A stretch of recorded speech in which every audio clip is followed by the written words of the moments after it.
स्वामी, अक्सर मैंने सुना है कि राजमहलों में जन्म लेने वाली राजकुमारियां सुखी होती हैं, परंतु कभी कभी इतिहास की परछाइयों में कुछ राजकुमारियों के जीवन में इतना दुख और प्रतिशोध छिपा होता है कि वह युगों तक याद किया जाता है। क्या आप मुझे कोई ऐसी रहस्यमय कथा सुनाएंगे जिसमें एक राजकुमारी ने अपना बदला लिया हो?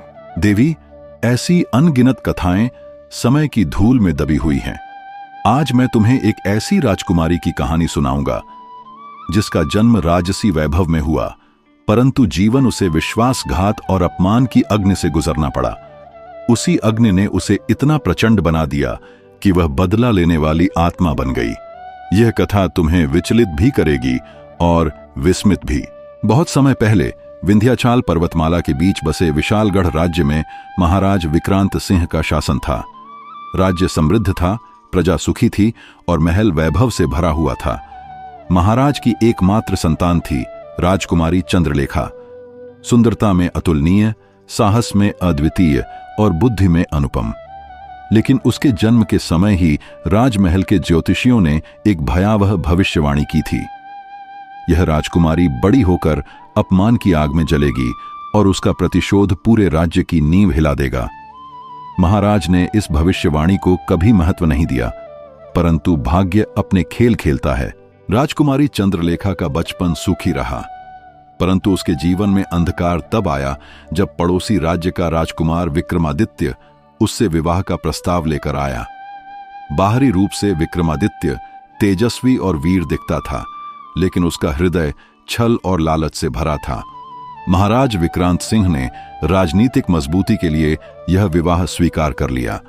शादी के कुछ ही वर्षों बाद विक्रमादित्य का असली चेहरा सामने आया। उसने चंद्रलेखा को तिल तिल कर अपमानित करना शुरू कर दिया। वह कहता, तुम राजकुमारी होकर भी मेरी शक्ति के बिना कुछ नहीं, तुम्हारा अस्तित्व केवल मेरे पैरों के नीचे है। राजकुमारी का हृदय टूट गया, लेकिन इससे भी बड़ा विश्वासघात बाकी था।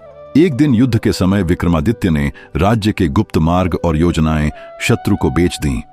राजमहल पर आक्रमण हुआ और महाराज विक्रांत सिंह युद्ध भूमि में वीरगति को प्राप्त हुए।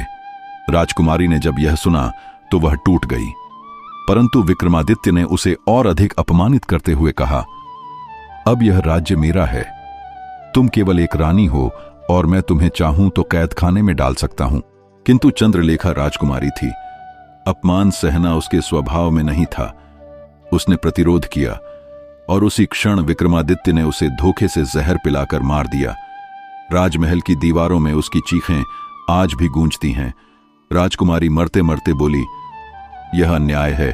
मैं लौटूंगी अपने अपमान का बदला लेने। जिस धरती पर मेरा रक्त गिरा है वही मेरी प्रतिशोध की अग्नि को जन्म देगी। मृत्यु के बाद राजकुमारी की आत्मा शांत नहीं हुई। वह एक चंडिका स्वरूप में प्रकट हुई।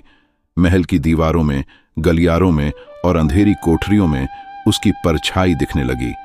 रात होते ही सैनिकों को अजीब आवाजें सुनाई देती, मेरा बदला, मेरा बदला। धीरे धीरे पूरा राज्य भयभीत हो गया। लोग कहते, जब भी चंद्रलेखा की परछाई प्रकट होती, कोई न कोई गद्दार रहस्यमयी मृत्यु का शिकार हो जाता। राजकुमारी की आत्मा ने सबसे पहले अपने गद्दार पति विक्रमादित्य को निशाना बनाया। एक रात महल के उसी कक्ष में जहां उसने चंद्रलेखा को जहर दिया था, विक्रमादित्य की चीखें गूंज उठीं। लोग दौड़े, पर देखा कि उसका शरीर भयंकर रूप से जल चुका था, मानो अदृश्य अग्नि ने उसे भस्म कर दिया हो। उसकी मृत्यु ने पूरे राज्य में हाहाकार मचा दिया। लेकिन यही तो चंद्रलेखा की प्रतिशोध यात्रा की शुरुआत थी। चंद्रलेखा की आत्मा केवल गद्दारों को ही नहीं मारती थी, बल्कि जो भी अन्याय करता उसका अंत भयानक होता। कभी किसी अत्याचारी मंत्री का गला आधी रात को कट जाता, कभी किसी लालची व्यापारी की संपत्ति राख हो जाती।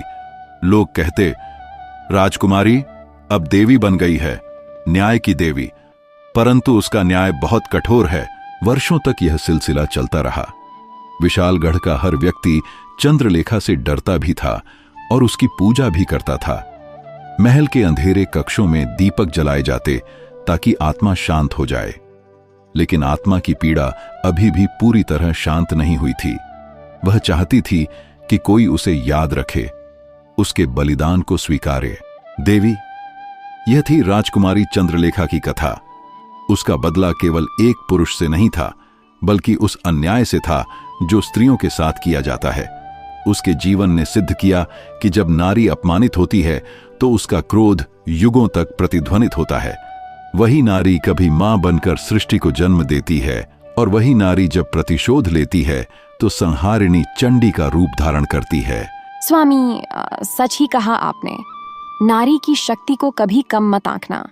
उसकी करुणा ही उसकी सबसे बड़ी शक्ति है और उसका क्रोध ही सबसे बड़ा विनाश। देवी, संसार में असंख्य कथाएं हैं।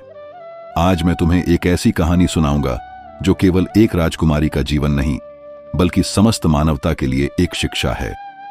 बहुत समय पहले सोनपुर नामक एक नगर था। वहां एक धर्मात्मा राजा अंशुमान राज्य करता था। उसकी एक पुत्री थी, राजकुमारी कुमुदिनी। कुमुदिनी रूप और गुणों से अनुपम थी, पर उसके भाग्य में कठिन परीक्षा लिखी थी। जब वह विवाह योग्य हुई, तभी राज्य पर पड़ोसी राजा ने आक्रमण कर दिया। युद्ध में राजा अंशुमान मारा गया। राजकुमारी को शत्रु कैद खाने में डाल दिया गया। वह दिन रात रोती, परंतु ईश्वर का नाम लेना नहीं छोड़ा। स्वामी, एक नन्ही कन्या का इतना कष्ट क्यों? क्या यह अन्याय नहीं था? देवी, संसार का प्रत्येक कष्ट केवल दंड नहीं होता, वह आत्मा की परीक्षा भी होता है। जिस प्रकार सोने को अग्नि में तपाकर ही उसका असली तेज प्रकट होता है, उसी प्रकार जीवन में कठिनाइयां व्यक्ति के भीतर की शक्ति को जगाती है।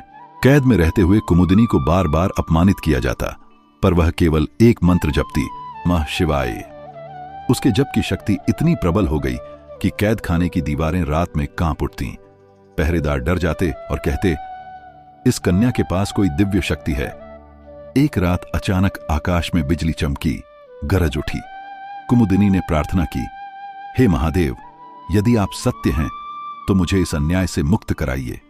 और तभी लोहे की जंजीरें टूट गईं, द्वार अपने आप खुल गए। वह कैद से निकलकर जंगल में भाग गई। स्वामी, यह तो चमत्कार था। क्या यह आपकी शक्ति से हुआ? देवी, वह मेरी शक्ति नहीं थी, बल्कि उसकी अटूट भक्ति थी। जब भक्त पूर्ण श्रद्धा से पुकारता है, तब देवता केवल माध्यम बन जाते हैं।